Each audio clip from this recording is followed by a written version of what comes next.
Hidup kena pressure lah. Tak, jujur puan, simple je. Dia sini, mindset macam ni. Pressure tak buat pressure. Tapi saya lebih pressure hujung bulan hutang banyak.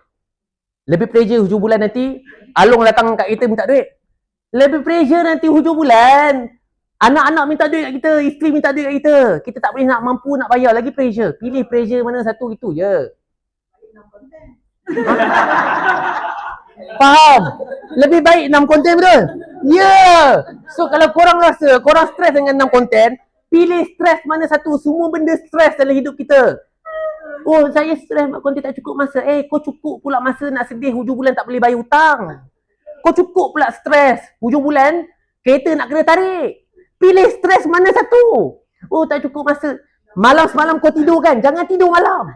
Oh, tak boleh, nanti ada airbag. Nanti kau kaya, kau hilanglah airbag tu macam. Tu takut airbag. Sekarang tengah miskin. When kau ada duit nanti, insya-Allah apa benda kau boleh buat lah. Oh, saya kesihatan. Please. Hidup kita pengorbanan. Mindset kena betul.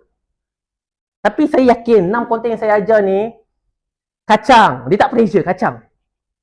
Kacang, sangat kacang. Boleh?